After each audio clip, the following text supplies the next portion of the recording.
Oh God, what's going on here? Hello, my name is Marshall. This is Entertainment Hangover. If you're new here, I yell about comic book stuff, video game stuff, and movie stuff, sometimes with Brian.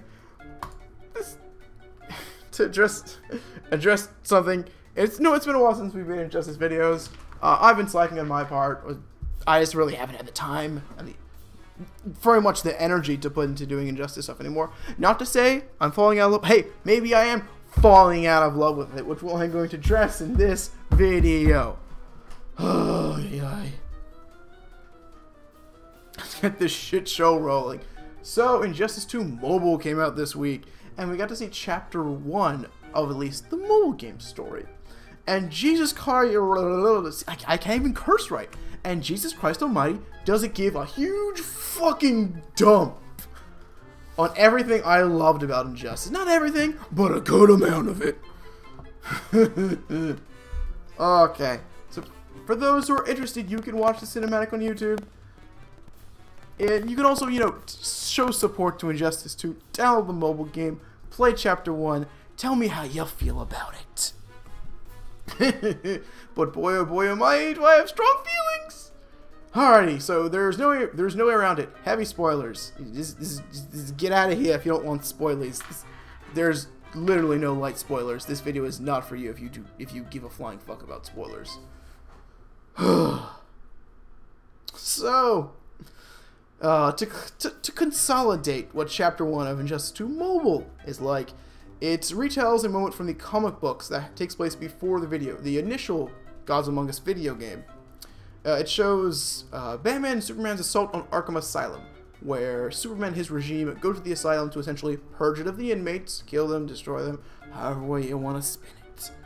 Batman and his pseudo regime show up to sort of stop Superman and the insurgency. Sorry, Superman and the regime. Superman has the regime, Batman has the insurgency. Blah, blah, blah. To stop them from doing that. Attempting to stop them from doing that. In the process, again, in the comic books, Robin inadvertently kills Nightwing, and some of the inmates escape. Howdy do da. The mobile game shows us a very consolidated version. There is no breakout of inmates, and they all start fighting each other and the heroes. There is, hey, Batman shows up. He kicks Cyborg's ass. He kicks Wonder Woman's ass. He kicks Superman's ass. Then he fights Damian when their opinions differ.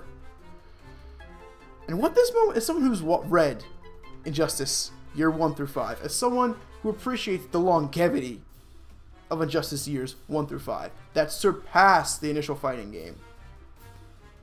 What the fuck to DC Comics, to NetherRealm Studios, and WB Games, why you hate good stories? Tell me why you hate good stories. Injustice Gods Among Us had a very decent story. It wasn't fantastic, it was nothing to write home about, and neither was Year 1 through 5. But Year 1 through 5 were definitely the best point of the Injustice story. And you might say, hey guys, it's a fighting game, it doesn't have a good story. You're correct. Most fighting games actually don't have a very cohesive or even a very decent story. And it's not to say that it's a flaw. They all should have bad stories. Story isn't the main focus. The main focus of any fighting game is going to be balancing. It is going to be patching. It is going to be making sure that your fighting game is fair across all characters, across all environments, and across all items. You want your game to be fun and fair. Easy to pick up, hard to master. So guess what? Story is not going to be your primary concern.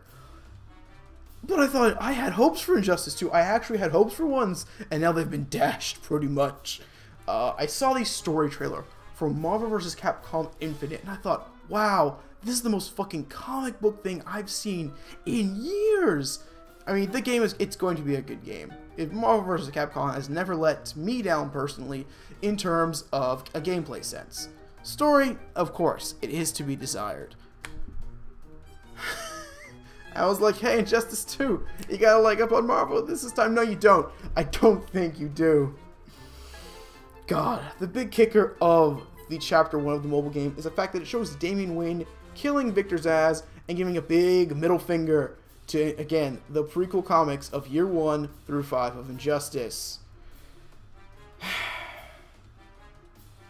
One, it does not show us that Damian Wayne is the reason that Dick Grayson died that night. That's a very important part of the lore.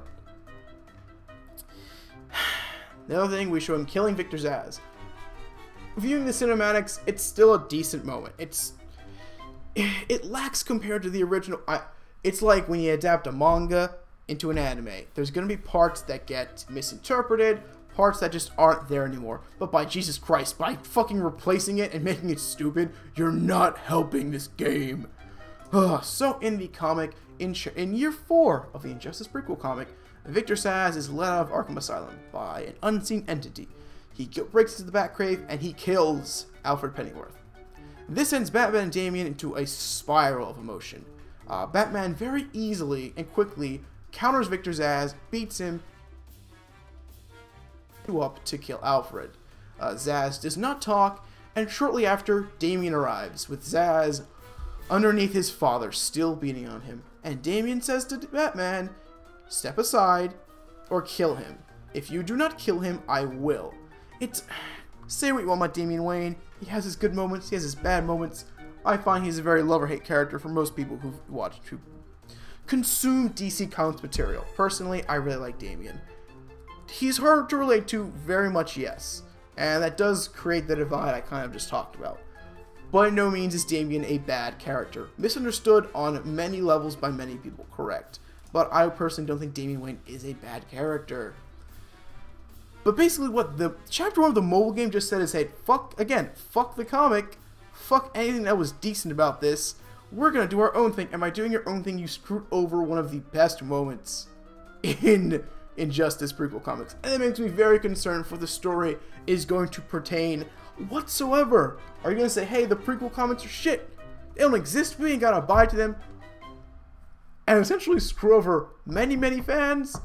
Or the other option, which is make a decent game that coincides with that. With Injustice 2 prequels comics cut out now and essentially starting their run, I wonder what the fuck is going on. I really do wonder what's going on at I personally don't know who to blame. Is it WB? Is it Warner Brothers Games? Is it DC Comics? Is it NetherRealm Studios? I don't know, and I don't particularly want to know right now. I'm sorry if this is your first video on this channel. This is not the first video you should be watching. If you like this video, like it. If you like the content, please subscribe. If I looked over anything, if you think I'm just completely fucking wrong, let me know in the comments. This is my view, but it is my opinion and my opinion alone. Let's start a conversation. With that, I'm going to go cry in a corner. Goodbye, everybody. You had one job!